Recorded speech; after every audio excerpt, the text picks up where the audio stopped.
नमस्कार,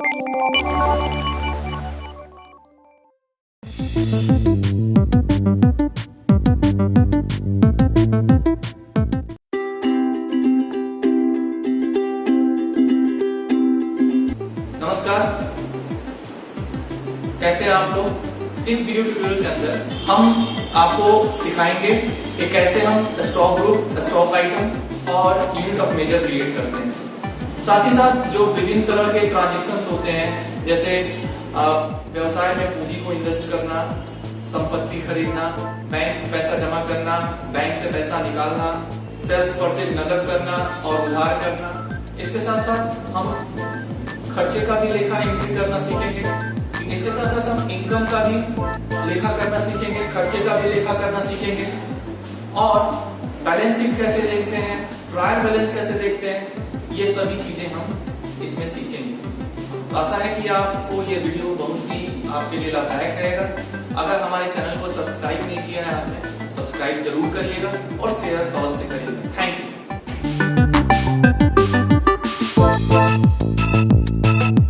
नमस्कार, इस वीडियो ट्यूटोरियल में हम सीखेंगे स्टॉक ग्रुप क्रिएट करना, साथ ही साथ स्टॉक आइटम क्रिएट करना, यूनिट ऑफ मेजर क्रिएट करना और इसके अंदर जो महत्वपूर्ण ट्रांजैक्शंस होते हैं उनको सीखेंगे।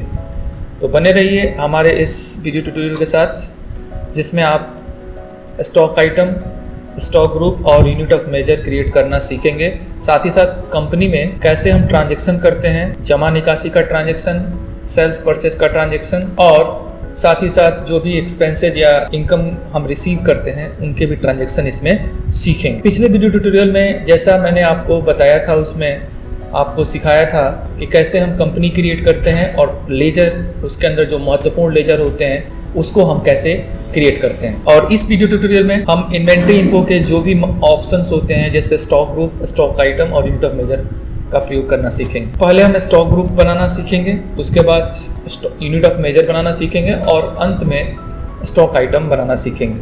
आप भी जब इन्वेंट्री इन्फो के अंदर जब नया प्रोडक्ट आप क्रिएट कर रहे हो तो पहले आप अपने प्रोडक्ट के नेचर के अनुसार, जो जिस प्रोडक्ट का आप व्यवसाय करते हैं उसके नेचर के अनुसार स्टॉक ग्रुप क्रिएट कर लीजिए और जो संभावित यूनिट ऑफ मेजर है, जिस यूनिट ऑफ मेजर का प्रयोग करके आप वस्तुओं को खरीदेंगे, बेचेंगे, लीटर में या केजी में या क्विंटल में, वो आप क्रिएट कर लेंगे और तब आप स्टॉक आइटम क्रिएट करेंगे।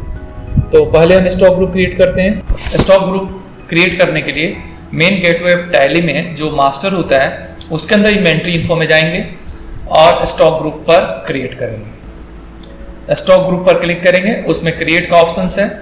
क्रिएट के माध्यम से भी हम क्रिएट कर सकते हैं जो सिंगल के अंदर है, और मल्टीपल के माध्यम से भी क्रिएट जो होता है उससे भी क्रिएट कर सकते हैं, लेकिन 1 बाय 1 क्रिएट करेंगे, इसलिए हम सिंगल स्टॉक ग्रुप का प्रयोग करेंगे। इसको हम ओपन कर लेंगे और पहला जो हम स्टॉक ग्रुप क्रिएट करने जा रहे हैं उसका नाम ऑयल है, जिसको हम मुख्य ग्रुप बनाएंगे और should quantities of items be added को यस रखेंगे। इसको यस रखने से यह फायदा होता है कि इस स्टॉक ग्रुप के अंदर जो भी स्टॉक आइटम हम रखेंगे उनका सभी क्वांटिटीज का एक जगह टोटल इकट्ठा करके ऑयल स्टॉक ग्रुप वाइज बताएगा। तो हम इसे यस रखेंगे। आप भी जब चाहते हैं कि जो भी स्टॉक आइटम अगर सभी को एक जगह इकट्ठा करके ऑयल के स्टॉक ग्रुप में बताए तो आप इसे यस रख सकते हैं। इसी तरह से हम एक बाथिंग सोप करके एक बना लेंगे स्टॉक ग्रुप, इसको भी मुख्य ग्रुप में रखेंगे और शुड क्वांटिटी जब आइटम बी एडेड इसका भी यस रखेंगे, ताकि इसके अंदर भी स्टॉक आइटम जो रखा जाए उसका भी stock group wise, bathing soap wise and stock group wise हमें इकट्ठा टोटल बताए। अब एक और बनाएंगे फ्रीज के नाम से और एक टीबी के नाम से, इसका भी शुड क्वांटिटी जब आइटम बी एडेड यस रखेंगे। तो इस तरह से 4 हमने स्टॉक ग्रुप मेन बना लिए। अब जो ऑयल का हमने स्टॉक ग्रुप बनाया था उसमें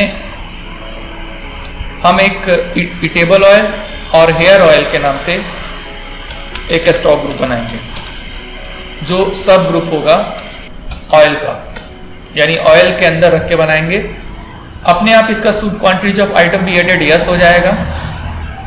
अपने आप इसका should quantities of item be added yes हो जाएगा, क्योंकि प्राइमरी ग्रुप में should quantities of item be added अगर यस है तो अपने आप इसके अंदर रखे जाने वाले सब ग्रुप के अंदर जो इसमें रखे जाने वाले जो भी स्टॉक ग्रुप होंगे वो भी यस हो जाएंगे। इसी तरह से हम हेयर ऑयल का बना लेंगे, इसको भी ऑयल के अंदर ही रखेंगे।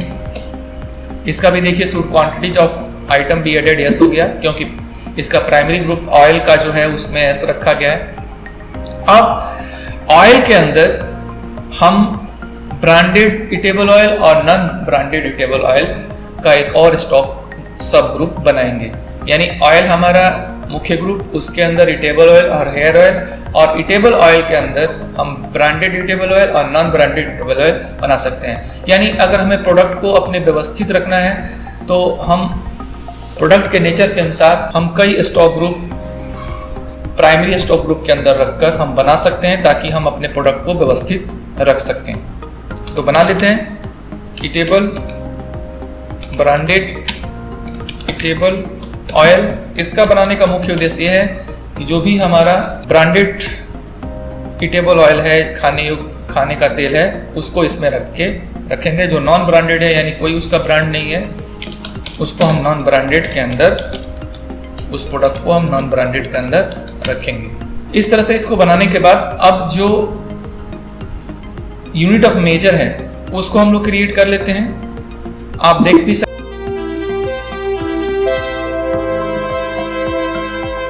हैं कि यूनिट ऑफ मेजर कौन कौन से इसमें बनाए जाने वाले हैं। तो हम यूनिट ऑफ मेजर क्रिएट कर लेते हैं। तो इसके लिए फिर से इन्वेंटरी फॉर्म के अंदर जाके जो यूनिट ऑफ मेजर है, यूनिट्स ऑफ, फिर से इन्वेंटरी फॉर्म के अंदर जाकर जो यूनिट्स ऑफ मेजर है उसमें क्रिएट को खोलेंगे और सिंबल में उसका सॉर्ट टाइप करेंगे। जैसे पीस का PCS टाइप कर सकते हैं, फॉर्मल नेम में उसका पूरा नाम लिख सकते हैं। नंबर ऑफ डेसिमल प्लेसेस यहाँ पर 0 रखेंगे, क्योंकि पीस का कोई सब यूनिट नहीं है, यानी पीस के अंदर कोई सब यूनिट नहीं है, तो इसीलिए इसको 0 रखेंगे। एक बना लेंगे गत्ता, सिंबल में टाइप करेंगे, फॉर्मल नेम पूरा दे सकते हैं लेकिन यहाँ पे ब्लैंक रखेंगे। यहाँ पे नंबर ऑफ डेसिमल प्लेसेस 2 रखेंगे, क्योंकि जो गत्ता है उसका सब ग्रुप पीस है, यानी हम चाहते हैं कि गत्ता के साथ साथ पीस में भी हमारा क्वांटिटी शो करे प्रोडक्ट का, तो यहाँ पर हम नंबर ऑफ डेसिमल प्लेसेस 2 कर दें। ठीक है, जैसे 1 गत्ता 15 पीस, इस तरीके से। इस तरह से हमने यूनिट ऑफ मेजर बना लिया। यानी पहले हमने स्टॉक ग्रुप क्रिएट किया ताकि हम जो भी प्रोडक्ट अपना क्रिएट करें टैली के अंदर आसानी से उसको प्लेस कर सकें स्टॉक ग्रुप वाइज। उसके बाद यूनिट ऑफ मेजर क्रिएट किया हमने ताकि हम जब भी प्रोडक्ट अपना क्रिएट करें हम टैली के अंदर तो आसानी से उसमें किस यूनिट्स में हम उसको खरीदेंगे बेचेंगे तो उसको हम क्रिएट करके रखेंगे, तो आसानी से उसको सेलेक्ट करके हम बना सकते हैं स्टॉक आइटम। अब बनाते हैं स्टॉक ग्रुप और यूनिट्स ऑफ मेजर बनाने के बाद स्टॉक आइटम क्रिएट करते हैं।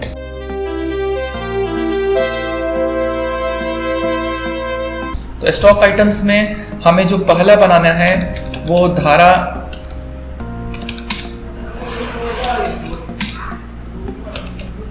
ऑयल बनाना है। 1 लीटर का पैकेट है जिसको हम लोग, ये ब्रांडेड तेल है तो ब्रांडेड ईटेबल ऑयल में रखेंगे, और इसका जो मुख्य यूनिट होगा जिसमें हम सेल्स परचेज करेंगे वो पीस होगा, तो यूनिट्स के अंदर हम पीस सेलेक्ट कर लेंगे। अल्टरनेट यूनिट्स में हम गत्ता सेलेक्ट करेंगे। हम चाहते हैं कि हम अपने धारा ऑयल है उसको हम पीस में भी बेचे खरीदें और गत्ता में भी बेचे खरीदें, तो यूनिट्स में हम पीस सेलेक्ट करेंगे यहाँ पर, और अल्टरनेट यूनिट्स में गत्ता सेलेक्ट कर लेंगे। यहाँ पर एक गत्ता में जितना धारा आता है, धारा ऑयल आता है, उसको यहाँ पर दे देंगे। तो एक गत्ता में मान लीजिए 15 पीस आ रहा है तो यहाँ पे 15 दे देंगे। तो इस तरह से देने के बाद हम सेव करेंगे। ओपनिंग बैलेंस में हम अगर पिछला कोई क्वांटिटी है इसका तो यहाँ पे डाल सकते हैं, अदरवाइज इसको सेव कर देंगे। इसी तरह से हम सफोला 1 लीटर का जो है वो भी बना लेंगे। इसको भी हम ब्रांडेड ईटेबल ऑयल में रखेंगे, यानी इसमें जब लिस्ट ऑफ स्टॉक ग्रुप यहाँ पर दिखाएगा, यानी यहाँ पर जब अंडर में आएंगे तो जितने भी हम स्टॉक ग्रुप बनाए हैं वो सब शो करेगा। इसमें पूछेगा कि किस स्टॉक ग्रुप में आपको रखना है, तो हमें ब्रांडेड ईटेबल ऑयल में रखना है। अप एंड डाउन की का प्रयोग करके हम सेलेक्ट कर लेंगे, या जैसे ही हम ब्रांडेड लिखेंगे तो अपने आप फिल्टर होके सेलेक्ट होके आ जाएगा। यहाँ पर यूनिट्स में जब आएंगे तो पूछेगा इसके मापने की इकाई क्या होगी। जो यूनिट्स बनाए हैं गत्ता और पीस वो दोनों दिखाएगा, तो हमको यहाँ पे पीस सेलेक्ट करना है। और हम चाहते हैं कि इसका अल्टरनेट यूनिट गत्ता रहे, तो गत्ता भी हम यहाँ पे रखेंगे। अब गत्ता रखने के बाद इसमें कन्वर्जन पूछेगा कि एक गत्ता में कितना, तो हम यहाँ पे बताएंगे एक गत्ता में 15 पीस आता है। इसका भी सेम आपके धारा की तरह होगा, इसको भी हम सेव कर देंगे। इसके बाद हम बना लेते हैं मस्टर्ड ऑयल। इसको हम नॉन ब्रांडेड के स्टॉक ग्रुप में रखेंगे। यहाँ से लिस्ट ऑफ ग्रुप में से non branded eatable oil select कर लेंगे, और यहाँ पर इसको हम लीटर में खरीदेंगे, बेचेंगे। और देख सकते हैं यहाँ पर यूनिट्स में, चूंकि हमने पीस और गत्ता ही बनाया है, लीटर बनाया नहीं है, तो हम यूनिट्स क्रिएट कर लेंगे। हम जहाँ पे स्टॉक आइटम क्रिएट कर रहे हैं वहीं से यूनिट्स हम क्रिएट कर सकते हैं। यूनिट्स के अंदर आके हम अल्ट के साथ सी प्रेस करेंगे और यहाँ पे लीटर का शॉर्ट नेम टाइप करके हम सेव कर देंगे। तो देखिए यहाँ पे लीटर आ चुका है यूनिट्स में। अब इसके बाद अल्टरनेट यूनिट्स इसका अगर रखना चाहें तो हम रख सकते हैं, अदरवाइज यहाँ पे नॉट अप्लीकेबल कर देंगे। यहाँ पर नॉट अप्लीकेबल ही रखेंगे। इसी तरह से एक और प्रोडक्ट बना लेते हैं, स्टॉक आइटम क्रिएट कर लेते हैं, कोकोनट ऑयल। यहाँ पे कोकोनट ऑयल नॉन ब्रांडेड के हम स्टॉक ग्रुप में रखेंगे। इसका भी लीटर होगा और नॉट अप्लीकेबल रहेगा। इसी तरह से एक और स्टॉक आइटम क्रिएट कर लेते हैं, प्रोडक्ट क्रिएट कर लेते हैं, LG TV 32 इंच। इसको टीवी के स्टॉक ग्रुप में रखेंगे। यहाँ से लिस्ट ऑफ में से टीवी का स्टॉक ग्रुप, और यहाँ पर पीस सेलेक्ट करेंगे, नॉट अप्लीकेबल रहेगा। इसी तरह से LG फ्रिज, इसको हम स्टॉक ग्रुप फ्रिज के अंदर रखेंगे। यहाँ पे स्टॉक ग्रुप अंडर जो आता है, जहाँ पे स्टॉक ग्रुप सेलेक्ट करते हैं वहाँ पर फ्रिज रख लेंगे। और यूनिट्स में हम यहाँ पर पीस रखेंगे, और अल्टरनेट यूनिट इसका लागू नहीं होगा क्योंकि एक गत्ता में एक ही पीस आता है, तो यहाँ पे अल्टरनेट यूनिट रखने का कोई यहाँ पर मतलब नहीं है, तो यहाँ पे नॉट अप्लीकेबल रखेंगे। इसी तरह से हम लक्स एक बाथिंग सोप बना लेंगे, और इसको पहले से ही हम अंडर में एक बाथिंग सोप का स्टॉक ग्रुप बनाए हैं, उसके अंदर हम इसको रख लेंगे। और चूंकि इसका यूनिट्स पीस में भी रहेगा और गत्ता में भी रहेगा, तो अल्टरनेट यूनिट्स में गत्ता सेलेक्ट कर लेंगे। अब यहाँ पे पूछेगा कि एक गत्ता में कितना पीस, तो यहाँ पे 50 पीस देना है, यानी एक गत्ता में लक्स 50 पीस आता है, तो दे देंगे और इसे सेव कर देंगे। इसी तरह से हम लिरिल बना लेंगे।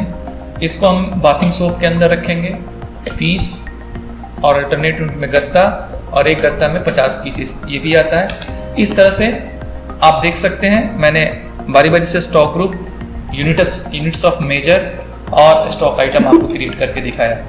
आप इसे देखना चाहें तो स्टॉक ग्रुप के अंदर जाके डिस्प्ले में देख सकते हैं, इतने स्टॉक ग्रुप बने हुए हैं। यूनिट्स ऑफ मेजर में आप जाके देख सकते हैं, डिस्प्ले के अंदर जाके गत्ता, लीटर और पीस बना हुआ है। और स्टॉक आइटम में आप जाएंगे तो यहाँ पर देख सकते हैं कि कितने स्टॉक आइटम यानी प्रोडक्ट आप जिसका व्यापार करेंगे उसको आप क्रिएट कर लेंगे। आप चाहें तो इसको अल्टर भी कर सकते हैं, स्टॉक ग्रुप या स्टॉक आइटम या यूनिट ऑफ मेजर में अल्टर का एक ऑप्शन है जहाँ से उसको सुधार भी कर सकते हैं। ये सब बनाने के बाद हमने कंपनी क्रिएट कर लिया, उसके आवश्यक लेजर बना लिए, और तीसरे स्टेप में हमने उसका जो भी स्टॉक जिसका हम व्यापार करेंगे वो भी हमने बना लिया। तो ये सब बनाने के बाद स्टेप 4 में अब इसका ट्रांजैक्शन करेंगे। तो ट्रांजैक्शन कुछ करते हैं ताकि आपको समझ में आए।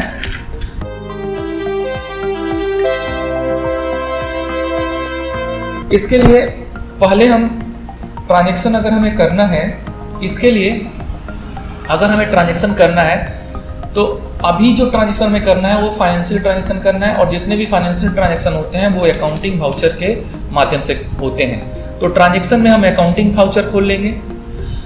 पहले हम एक ट्रांजैक्शन करते हैं, 15 लाख रुपए का पूंजी लगाना है। तो पूंजी लगाने का जो भी ट्रांजैक्शन होता है वो रिसिप्ट वाउचर के माध्यम से होता है या जर्नल वाउचर के माध्यम से भी कर सकते हैं। रिसिप्ट वाउचर को एक्टिव करने के लिए आप F6 प्रेस करेंगे। यहां पर देख सकते हैं कि रिसिप्ट वाउचर आ चुका है। यहां पर अकाउंट हेडर में किस रूप में आपको पैसा मिल रहा है, कैश या चेक में।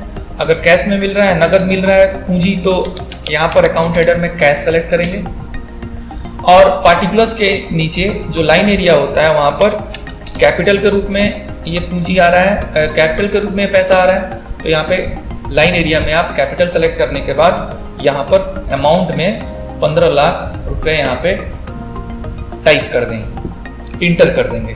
तो इस तरह से आप देख सकते हैं ये सिंगल एंट्री मोड में आप ट्रांजेक्शन कर रहे हैं। ऑटोमेटिक ये कैश यहाँ पे डेबिट हो गया और कैपिटल अकाउंट यहाँ पर क्रेडिट हो गया।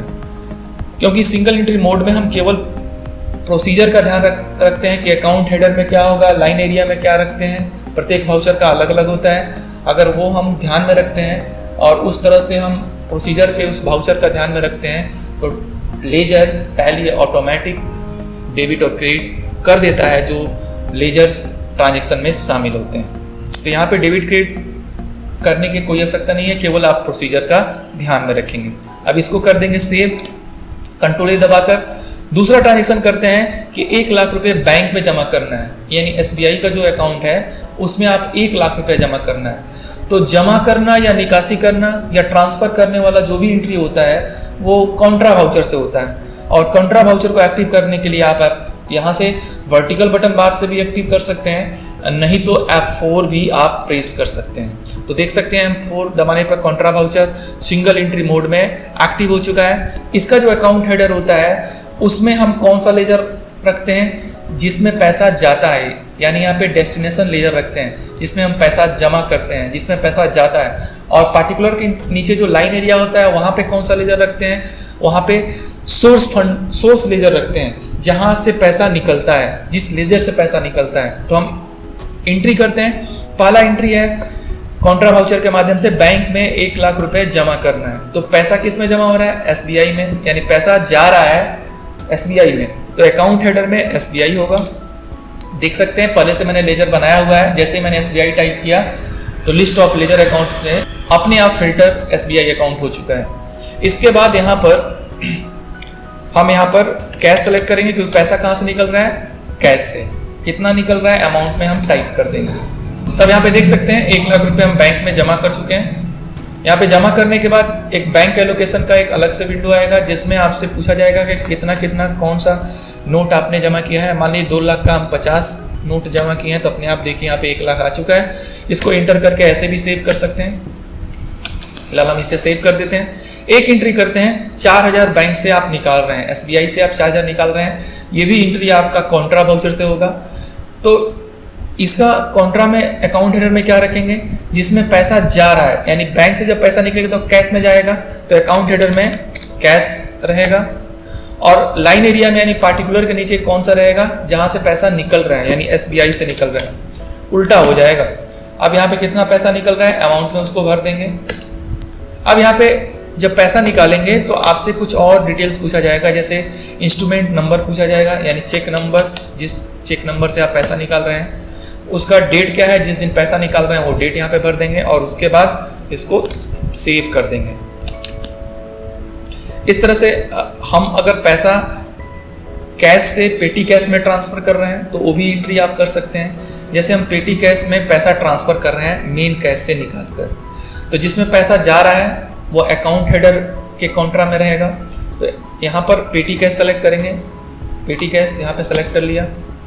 उसके बाद कहाँ से पैसा निकल रहा है, तो कैश से, वो लाइन एरिया के पार्टिकुलर में सेलेक्ट कर लेंगे। कितना निकल रहा है, तो यहाँ पर 5000 निकल रहा है, अमाउंट में फिल कर देंगे। इस तरह से इसको भी सेव कर देंगे। अब दूसरी एंट्री करते हैं, अब नेक्स्ट एंट्री करते हैं 6000 रुपये PNB में ट्रांसफर करना है, मतलब SBI से निकल कर PNB में ट्रांसफर करना है। तो ये भी एंट्री आपके कॉन्ट्रा वाउचर से भी होगी। तो PNB में ट्रांसफर करना है तो अकाउंट हेडर में कौन सा, अब यहाँ पर ध्यान दीजिए, अब इसके अंदर इस ट्रांजैक्शन में कौन कौन से लेजर हैं, PNB है और SBI है। तो PNB रहेगा आपके अकाउंट हेडर में, क्योंकि इसमें पैसा जा रहा है, और SBI रहेगा पार्टिकुलर यानी लाइन एरिया के नीचे जहाँ से पैसा निकल रहा है, क्योंकि हम अकाउंट हेडर में डेस्टिनेशन जो लेजर होता है जहाँ पे पैसा जा रहा है उसको रखते हैं। यहाँ पे PNB टाइप करते हैं, पता चला कि PNB बनाया नहीं है तो अल्ट के साथ C प्रेस करके इसको बना भी सकते हैं।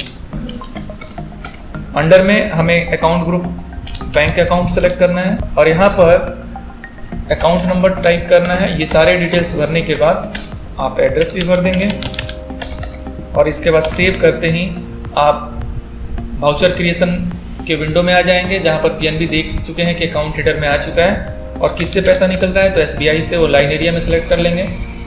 कितना पैसा निकल रहा है 6000, उसको दे देंगे। यहाँ पर आप चेक नंबर देंगे, चेक डेट देंगे।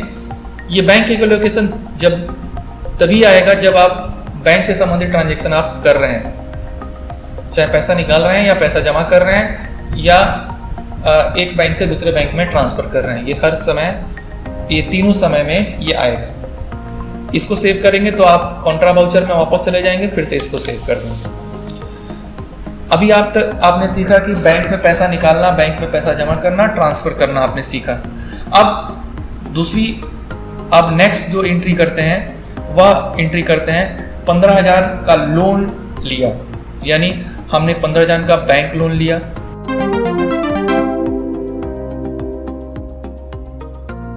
तो इसमें कौन कौन से आपके लेजर्स हैं, तो एक बैंक लोन है और एक कैश है। यहाँ पर बैंक लोन और कैश है तो अब ये एंट्री किससे होगी, 15,000 का लोन लिया यानी हम पैसा हमको मिल रहा है, तो ये पैसा अगर मिल रहा है, चाहे इनकम के रूप में मिले, चाहे किसी से पार्टी से मिले, चाहे आप लोन लेके मिले, तो ये एंट्री आपकी रिसिप्ट वाउचर से होगी। F6 दबा के रिसिप्ट वाउचर आप एक्टिव कर लेंगे। यहाँ पर अकाउंट हेडर के अंदर क्या रहेगा, कैश रहेगा, क्योंकि जिस रूप में आपको पैसा मिलता है, मतलब कैश के रूप में मिलता है तो यहाँ पे कैश रहेगा। चेक के रूप में मिलेगा तो जिस बैंक के अंदर वो चेक जमा कर रहे हैं उस बैंक का यहाँ पे नेम रहेगा। क्योंकि ये कैश में मिल रहा है तो यहाँ पे कैश रहेगा। और इसके बाद यहाँ पर बैंक लोन का लेजर रहेगा, कितना ले रहे हैं तो 50,000, वो अमाउंट में आप टाइप कर देंगे। पेमेंट और रिसिप्ट का एक और प्रयोग होता है कॉन्ट्रा के रूप में, जो हम आगे जब हम वीडियो ट्यूटोरियल बनाएंगे तो उसमें इसको कवर करेंगे। इसके बाद नेक्स्ट एक एंट्री हम करते हैं कि 8,000 रुपये का फर्नीचर खरीदा है रेनबो ट्रेडर्स में। तो फर्नीचर एक तरह की संपत्ति है, फिक्स एसेट्स है। इसकी एंट्री, कोई भी संपत्ति खरीदने की जो एंट्री होती है उसे या तो आप जर्नल से कर सकते हैं या पेमेंट के वाउचर से कर सकते हैं। तो पेमेंट वाउचर से करेंगे तो आप सिंगल एंट्री मोड में करेंगे, तो यहाँ पे डेबिट क्रेडिट करने की आपको आवश्यकता नहीं है, केवल पेमेंट वाउचर के प्रोसीजर का ध्यान में रखना है। जबकि आप जर्नल से करेंगे तो डेबिट क्रेडिट का आपको ध्यान में रखना होगा। तो यहाँ पे ध्यान से देखें तो 8,000 का जो फर्नीचर खरीदा है उसमें कौन कौन से इस ट्रांजेक्शन के अंदर लेजर प्रभावित हो रहे हैं। तो एक फर्नीचर प्रभावित हो रहा है, नगद खरीदा जा रहा है इसलिए कैश भी प्रभावित हो रहा है। तो पेमेंट वाउचर को एक्टिव कर लें आप। अब कैश कहाँ रहेगा और फर्नीचर कहाँ रहेगा, तो पेमेंट के अकाउंट हेडर में आप ध्यान रखिएगा, अगर कैश से पेमेंट कर रहे हैं तो अकाउंट हेडर में कैश रहेगा, अगर चेक से पेमेंट कर रहे हैं तो अकाउंट हेडर में बैंक रहेगा। तो यहाँ पे जो पेमेंट फर्नीचर के लिए कर रहे हैं वो कैश से कर रहे हैं तो यहाँ पे कैश रहेगा, और पार्टिकुलर में लाइन एरिया में जिस मध्य में कर रहे हैं यानी फर्नीचर के लिए कर रहे हैं तो यहाँ पे फर्नीचर रहेगा। कितने का फर्नीचर आप खरीद रहे हैं वो फर्नीचर का अमाउंट यहाँ पे टाइप कर देंगे। तो इस तरह से संपत्ति खरीदने वाली एंट्री भी कर सकते हैं। इसके बाद हम सेल्स और परचेज का लेखा करते हैं, यानी उधार अगर माल बेचते हैं या खरीदते हैं या नगद बेचते हैं या खरीदते हैं, उसकी एंट्री हम टैली में कैसे करेंगे वह हम सीखते हैं।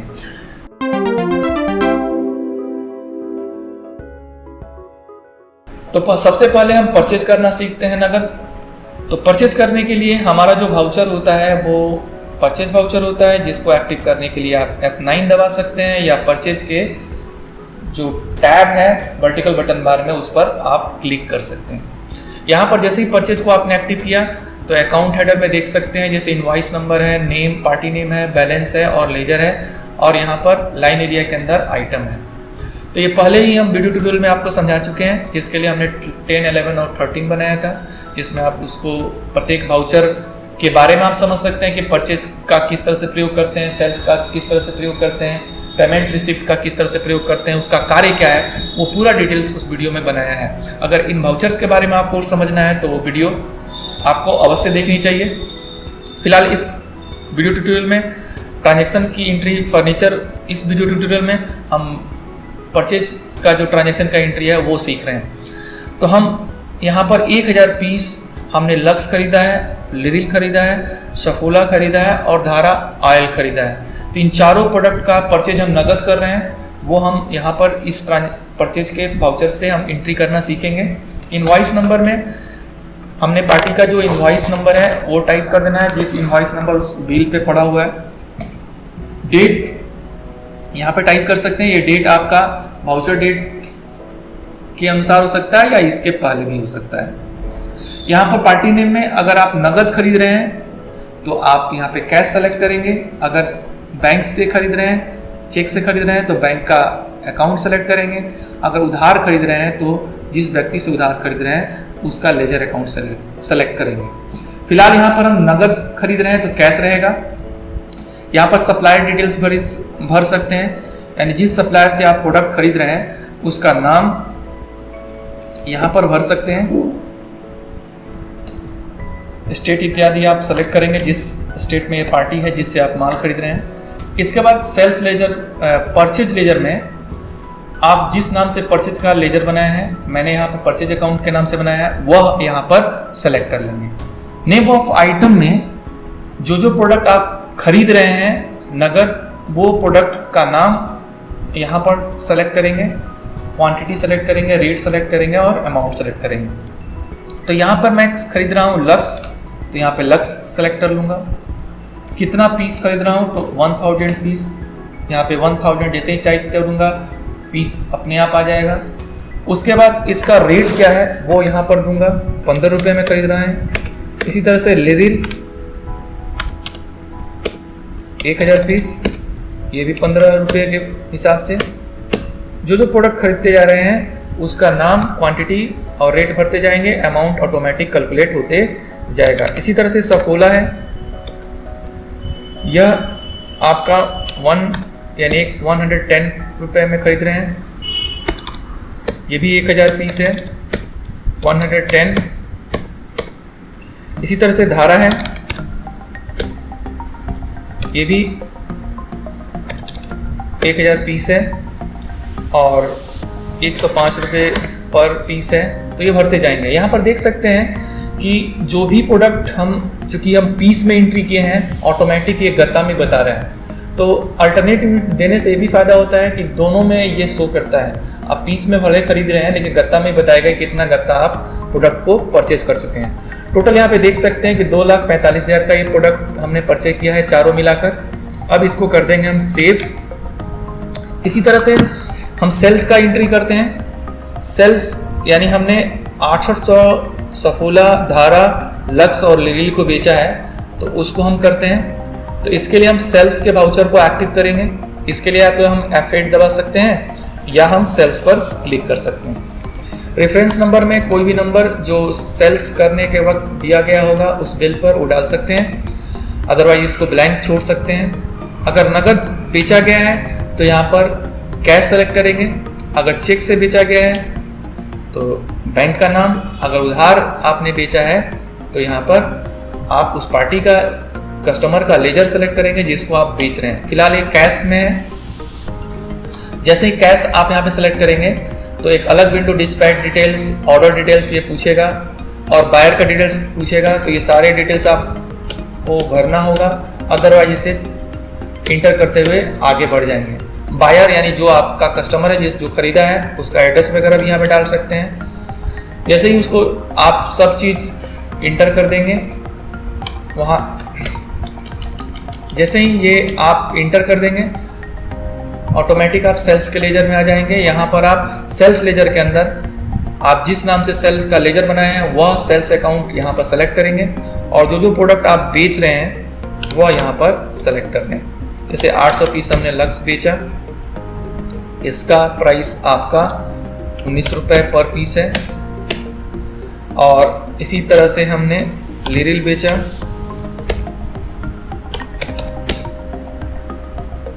जिसका प्राइस 18 रुपये पर पीस है। इसी तरह से हमने सफोला बेचा, जिसका प्राइस 115, 800 पीस ये भी बेचा है मैंने, 115 पर पीस इसका प्राइस। इसी तरह से धारा है, ये भी 800 पीस बेचा। यहाँ पर ध्यान देने वाली ये बात है कि जो प्रोडक्ट हम बेच रहे हैं उसका स्टॉक भी यहाँ पर शो करेगा। यानी आप यहाँ पे स्टॉक देख के आप पता भी लगा सकते हैं कि अभी मेरे स्टॉक में कितना ये स्टॉक प्रोडक्ट पड़ा हुआ है, ताकि उसी के हिसाब से आप बेच सकें। यानी लाइव आपको दिखाता भी रहेगा। क्योंकि 1000 दिखा रहा है तो आप चाहें तो 1000 भी बेच सकते हैं, या इसमें से इससे कम भी बेच सकते हैं। तो मैं यहाँ पे 800 पीस बेच रहा हूँ। इसका पर पीस प्राइस क्या होगा, तो 110। आप देख सकते हैं कि टोटल चारों प्रोडक्ट मिलाकर 2,09,600 रुपये का मैं प्रोडक्ट टोटल सेल किया हूँ। ये नगद सेल कर रहा हूँ। इसको कंट्रोल के साथ ए दबाकर सेव कर दूंगा। तो इस तरह से हमने नगद सेल्स परचेज करना सीखा। अब एक एंट्री हम उधार करते हैं परचेज की और एक सेल्स की।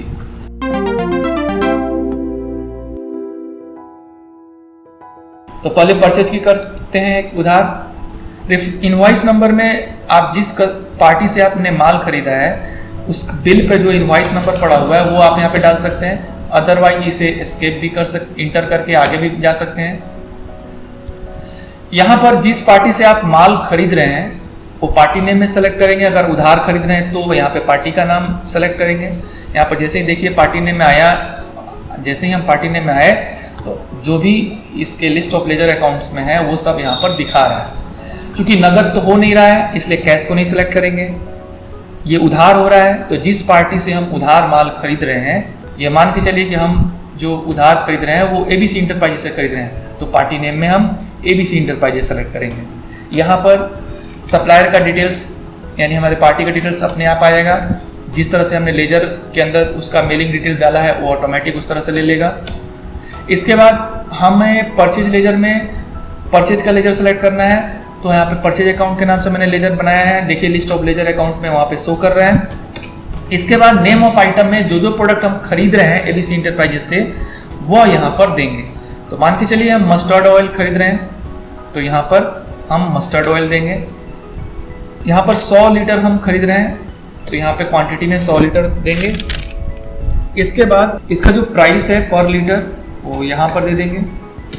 इसी तरह से अन्य प्रोडक्ट अगर खरीद रहे हैं तो नेम ऑफ आइटम है उनको भी टाइप करेंगे। जैसे लक्स हम खरीद रहे हैं तो यहाँ पर देख सकते हैं लक्स अभी हमारे पास 200 पीस पड़ा हुआ है।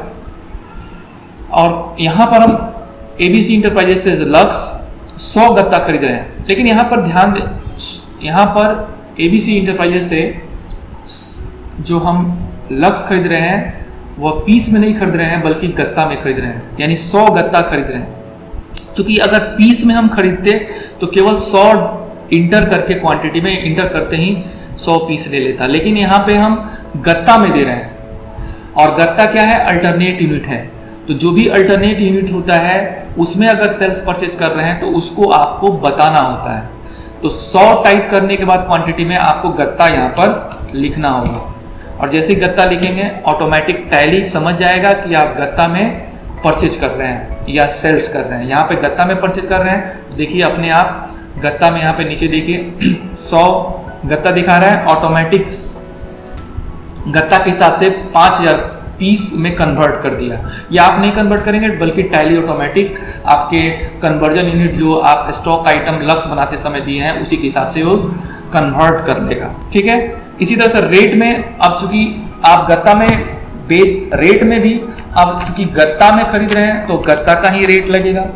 गत्ता का जो रेट है वह आपका 740 रुपये है, तो रेट में 740 भरेंगे। यहाँ पर देखिए पर में पीस आ रहा है, क्योंकि पीस में तो खरीद नहीं रहे हैं तो यहाँ पर भी ये गत्ता में चेंज कर देंगे। इसी तरह से आप लिरिल खरीद रहे हैं ABC इंटरप्राइजेस से 100 गत्ता खरीद रहे हैं तो क्वांटिटी में 100 स्पेस गत्ता देंगे। क्यों? क्योंकि गत्ता जो है अल्टरनेट यूनिट है, क्योंकि स्टॉक आइटम क्रिएट करते समय आप गत्ता को अल्टरनेट यूनिट में दिया था। तो अल्टरनेट यूनिट में अगर सेल्स या परचेज कर रहे हैं तो आपको क्वांटिटी में उस अल्टरनेट यूनिट को लिखना पड़ेगा। स्पेलिंग यहाँ पर ध्यान रखेंगे, जो वहाँ पे दिया है वही लिखेंगे। यहाँ पर भी रेट में गत्ता के हिसाब से आप खरीद रहे हैं तो यहाँ पे 740, और पर में चूंकि पीस है तो इसको भी हटा के यहाँ पे गत्ता लिख देंगे। तो इस तरह से आप अल्टरनेट यूनिट में भी परचेज कर सकते हैं। इसी तरह से एक सेल्स की एंट्री कर लेते हैं। सेल्स की एंट्री यहाँ पर मान लीजिए कि हम XYZ ट्रेडर्स को हम 50 गत्ता लिरिल बेच रहे हैं और लक्स बेच रहे हैं, तो उसकी एंट्री कैसे होगी?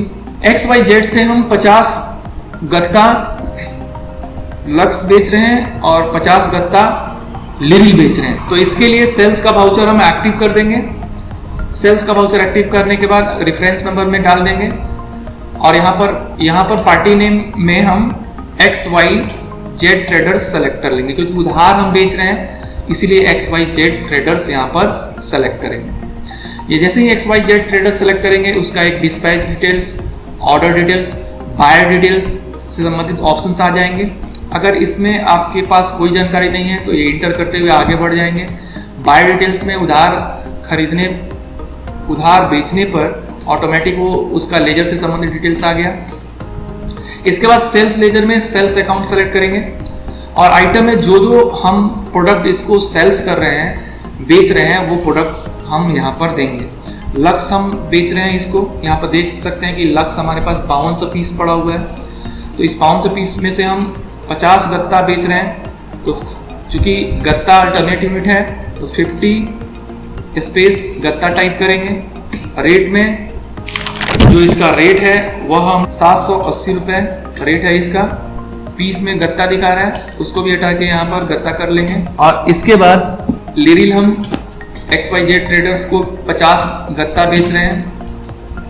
चूंकि अल्टरनेट यूनिट गत्ता है तो क्वांटिटी में 50 स्पेस गत्ता टाइप करेंगे। देखिए ऑटोमेटिक कन्वर्ट कर दे रहा है पीस में, और बता भी रहा है नीचे कि 50 गत्ता है। यह जो बेचा जा रहा है वो 790 रुपये पर गत्ता बेचा जा रहा है, तो पर में चूंकि पीस है उसको गत्ता हम कर देंगे। ये बात ध्यान में रखिएगा, जब भी आप अल्टरनेट यूनिट से आप सेल्स परचेज करिएगा तो ये आप क्वांटिटी भरने के बाद आप अल्टरनेट यूनिट दीजिएगा जिस नाम से बनाया है, और रेट में उसी अल्टरनेट यूनिट के हिसाब से रेट दीजिएगा, और पर में अल्टरनेट यूनिट को वहाँ पे दे दीजिएगा, क्योंकि पर में मेन यूनिट्स को ही शो करता है। इसके बाद इसको सेव कर देंगे। तो इस तरह से आप सेल्स परचेज करना देखा आपने, उधार भी, नगद भी, और अल्टरनेट यूनिट्स में भी सेल्स परचेज करना आपने देखा। अब इसके बाद हम सीखते हैं कि कैसे हम खर्चे का पेमेंट करेंगे।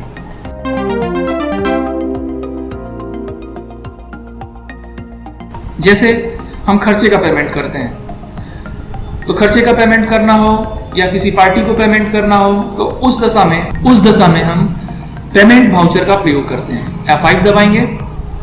इसका जो अकाउंट हेडर है, इसमें जिस रूप में आप अकाउंट हेडर में जिस रूप में आप इसका पेमेंट कर रहे हैं, अगर कैश में पेमेंट कर रहे हैं तो कैश यहाँ पे देंगे, अगर चेक से पेमेंट कर रहे हैं तो बैंक का लेजर यहाँ पे सेलेक्ट कर लेंगे। चूंकि हम कैश में पेमेंट कर रहे हैं तो यहाँ पे कैश सेलेक्ट कर लेंगे। इसके बाद जिस मद में आप पेमेंट कर रहे हैं, जैसे मैं फ्रेट में पेमेंट कर रहा हूँ, फ्रेट दे रहा हूँ 400 रुपये, वेजेज दे रहा हूँ, तो यहाँ पे देखा कि वेजेज का लेजर तो बना ही नहीं है, तो यहाँ पर वाउचर क्रिएशन में ही हम लेजर बना सकते हैं अल्ट के साथ सी प्रेस करके। चाहे स्टॉक ग्रुप बनाना हो या आपको कोई भी चीज़ क्रिएट करना हो, मास्टर क्रिएट करना हो, आप अल्ट के साथ सी प्रेस करके आप बना सकते हैं। देखिए यहाँ पे जैसे ही लेजर मैंने सेव कर दिया, ऑटोमेटिक ये पेमेंट वाउचर पे लाके छोड़ दिया, जहाँ पर वेजेज हम पेमेंट कर रहे हैं 500 रुपये। तो अकाउंट हेडर में हम कैश के रूप में पेमेंट कर रहे हैं तो यहाँ पे कैश सेलेक्ट कर लिया, और पार्टिकुलर में जिस ट्रांजेक्शन का हम पेमेंट कर रहे हैं, जिस लेजर का हम पेमेंट कर रहे हैं, वो हम लेजर सेलेक्ट करके उसका अमाउंट यहाँ पे फिल कर दिया है।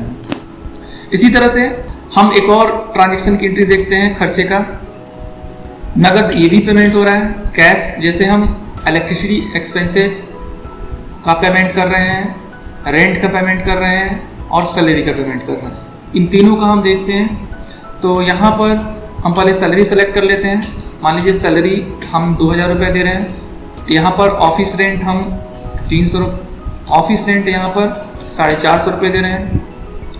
इसके बाद इलेक्ट्रिसिटी एक्सपेंसेज हम दे रहे हैं 300 रुपये।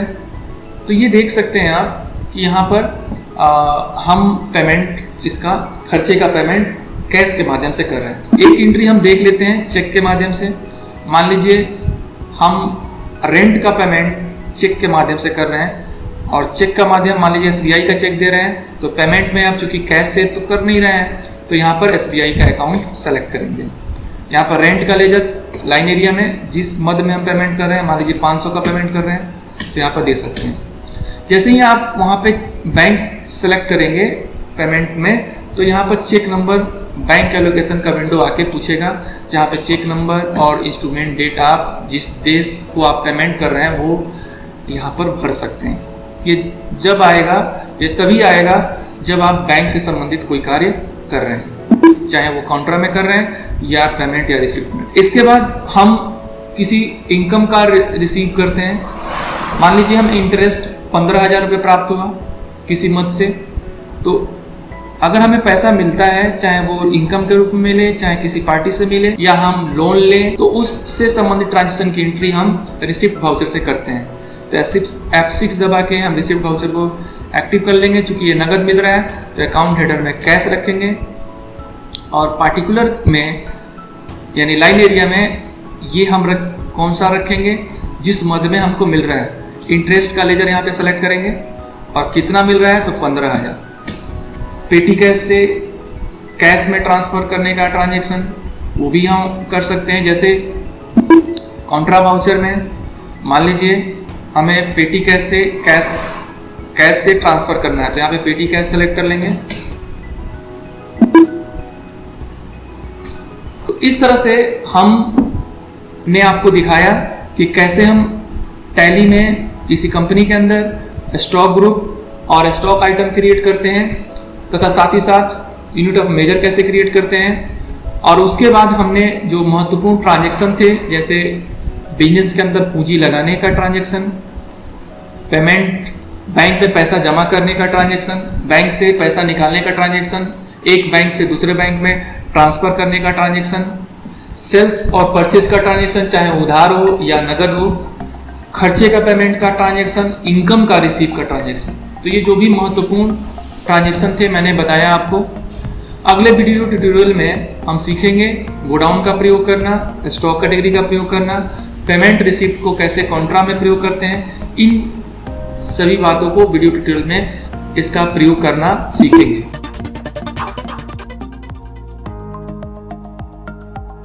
अगर स्टॉक समरी अगर हमें देखना है कि हमारे गोडाउन में या हमारे कंपनी में कितना स्टॉक रखा हुआ है, बिना बिका हुआ माल पड़ा हुआ है, तो वो स्टॉक समरी में आप देख सकते हैं। अभी जो स्टॉक समरी आपको दिखाएगा वह आपको दिखाएगा स्टॉक ग्रुप वाइज। रिपोर्ट्स के बारे में भी हम बात कर लेते हैं। जैसे आपको देखना है कि आपके कंपनी में या आपके व्यवसाय में कितना स्टॉक पड़ा हुआ है, तो स्टॉक समरी में आप जाके देख सकते हैं। यहाँ पर देख सकते हैं कि आपके पास सोप या ऑयल आपके पास कुल 1,33,499 का पड़ा हुआ है। अभी अगर बात करेंगे ये किस तरह से दिखा रहा है, तो स्टॉक ग्रुप वाइज दिखा रहा है। अगर आप चाहते हैं कि थोड़ा डिटेल मोड में दिखाएं तो अल्ट के साथ F1 दबा देंगे, तो ये अल्ट के साथ F1 दबाने पर डिटेल मोड में आपको शो करेगा। अगर आप चाहते हैं कि आइटम वाइज मतलब स्टॉक ग्रुप न दिखा के स्टॉक ग्रुप वाइज न दिखा के ये आइटम वाइज दिखाए, तो आप आइटम वाइज पे जैसे ही F5 दबाएंगे तो आपको F5 दबाने से आइटम वाइज दिखाएगा। डिटेल में देखने के लिए आप अल्ट का F1 प्रेस कर सकते हैं, जबकि F5 दबाने पर ये आइटम वाइज दिखाएगा। अगर आप चाहते हैं कि यह साथ में स्टॉक समरी जो दिखा रहा है उसमें अल्टरनेट यूनिट्स को भी दिखाए, मतलब यूनिट्स यानी पीस में तो दिखा रहा है, अल्टरनेट यूनिट्स को भी दिखाए यानी गत्ता में भी दिखाए।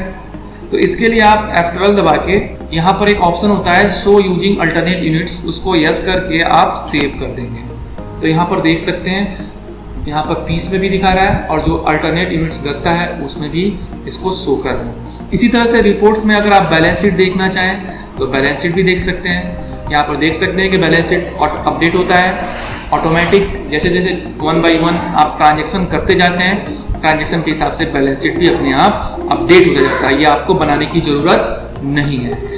इसी तरह से जो प्रॉफिट एंड लॉस अकाउंट है वो भी देख सकते हैं, यह भी अपडेट हो चुका है। यह भी जो दिखाता है, चाहे बैलेंस शीट की बात करें, चाहे आप प्रॉफिट एंड लॉस अकाउंट की बात कर लें, वह भी अकाउंट ग्रुप वाइज दिखाता है, लेजर वाइज नहीं दिखाता है, पहले ही बता रखा है आपको।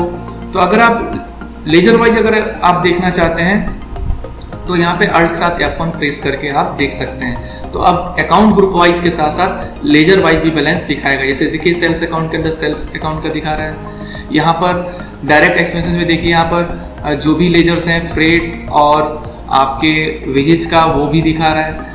यहाँ पर डायरेक्ट एक्सपेंसेस टोटल दोनों का टोटल करके यहाँ पे 900 लिख रहा है और लेजर वाइज यहाँ पे देखिए 400-500 अलग दिखा रहा है। तो इस तरह से आप चाहें तो लेजर वाइज भी बैलेंस देख सकते हैं और ग्रुप वाइज भी बैलेंस देख सकते हैं। अगर किसी पर्टिकुलर लेजर का आपको ट्रांजेक्शन का कुछ डिटेल्स पता करना है या उसका क्लोजिंग बैलेंस पता करना है तो डिस्प्ले में जाकर आप यहाँ पर अकाउंट बुक्स में जाएंगे और इसमें लेजर होता है। लेजर ऐसे ही आप एक्टिव करेंगे, जितने भी लेजर आपके इस कंपनी में क्रिएट हैं वह यहाँ पर शो करेगा। तो इसके साथ अगर आप किसी भी लेजर का डिटेल्स आप देखना चाहते हैं तो यहाँ पर उसको खोल के यहाँ पर देख सकते हैं। अब यहाँ पे देख सकते हैं जितने भी ट्रांजेक्शन कैश के लेजर में हुए हैं वो यहाँ पर शो कर रहा है। यहाँ पर जो उसके पार्टिकुलर्स में उन लेजर को दिखा रहा है जो कैश के बदले डेबिट या क्रेडिट हुए हैं। अगर कैश डेबिट हुआ है तो डेबिट वाले कॉलम में दिखा रहा है, अगर कैश क्रेडिट हुआ है तो उसका अमाउंट क्रेडिट वाले कॉलम में दिखा रहा है। और अभी तक इसका क्लोजिंग बैलेंस कितना है वो नीचे दिखा रहा है, 13,81,950 रुपये। तो ये ऑटोमेटिक लेजर भी अपडेट होता है, ये आपको अपडेट करने की जरूरत नहीं है, टैली ऑटोमेटिक अपडेट करता है। अगर नेट डेबिट और क्रेडिट बैलेंस आप रिपोर्ट करना चाहते हैं तो इसके लिए आपको इसके अकाउंट ग्रुप में चेंजिंग करना पड़ेगा, नेट डेबिट बैलेंस। तो यहाँ पर ध्यान देने वाली ये बात है कि जिस लेजर का डेबिट बैलेंस होगा उसके डेबिट वाले सीध में दिखाएगा। यहाँ पे क्लोजिंग बैलेंस देख सकते हैं डेबिट वाले कॉलम के सीध में है, और अगर क्रेडिट बैलेंस होगा तो वो क्रेडिट कॉलम के सीध में दिखाएगा। इससे आप अंदाजा लगा सकते हैं कि कौन सा बैलेंस इस लेजर का क्लोजिंग बैलेंस डेबिट है। अगर डेबिट वाले कॉलम के सामने है तो डेबिट है, अगर क्रेडिट वाले कॉलम के सामने क्लोजिंग बैलेंस है तो क्रेडिट है। किस पार्टी को कितना लेना है या देना है ये देखना है तो आउटस्टैंडिंग जो आपके डिस्प्ले मेन्यू के अंदर स्टेटमेंट ऑफ अकाउंट्स होता है उसके अंदर आउटस्टैंडिंग होता है। रिसीवेबल में आपको जो लेजर दिखा रहा है, जिस पार्टी का लेजर दिखा रहा है XYZ का, यानी इससे इतना आपको लेना है, कितना 78,500। और पेयर में जो दिखा रहा है ABC इंटरप्राइजेज उसको यानी 1,58,400 रुपये देना है। यहाँ पर देख रहे हैं ओवरड्यूज बाय डेज, यानी जो हम 20 दिन उसके लेजर में दिए हैं लेजर क्रिएट करते समय ABC के या XYZ ट्रेडर्स का, अगर 20 दिन से ज़्यादा इस दिन हो जाता है, मतलब इस ये पेमेंट 20 दिन के अंदर कर दिया जाता है तो कोई बात नहीं, लेकिन 20 दिन से ज़्यादा होगा तो ये बताएगा कि 20 दिन से कितना ज़्यादा हुआ जो अभी तक पेमेंट नहीं हुआ है। क्रेडिट पीरियड बीतने के बाद जब हम इंटरेस्ट चार्ज करते हैं तो उस समय ज़्यादा महत्वपूर्ण हो जाता है, इसको भी हम आगे सीखेंगे। इसी तरह से आप इन्वेंट्री बुक्स देख सकते हैं, इसमें आप स्टेटमेंट ऑफ इन्वेंट्री देख सकते हैं, स्टॉक क्वेरी कर सकते हैं, जो स्टॉक आप देखना चाहते हैं 1 बाई 1 यहाँ पे दिखा रहा है कि कितना परचेज हुआ है और कितना सेल्स हुआ है। तो डिस्प्ले मेन्यू में आप जो भी रिपोर्ट्स देखना चाहते हैं वो डिस्प्ले मेन्यू में जाके देख सकते हैं। आपके लिए आशा करते हैं कि आपके लिए बहुत ही महत्वपूर्ण होगा। इस वीडियो ट्यूटोरियल के माध्यम से आप स्टॉक ग्रुप, स्टॉक आइटम और यूनिट ऑफ मेजर क्रिएट करना सीखेंगे, और जो टैली के अंदर जो महत्वपूर्ण ट्रांजैक्शन की एंट्री होती है अकाउंटिंग वाउचर के माध्यम से वो भी करना आप सीख जाएंगे। अगर आप इस चैनल को सब्सक्राइब नहीं किए हैं तो आप इसे सब्सक्राइब जरूर कर दीजिएगा ताकि आपको लेटेस्ट वीडियो की जानकारी आपको मिलती रहे। साथ ही साथ इसको शेयर भी करिएगा ताकि ज़्यादा से ज़्यादा लोगों के पास पहुँचे। Thank you.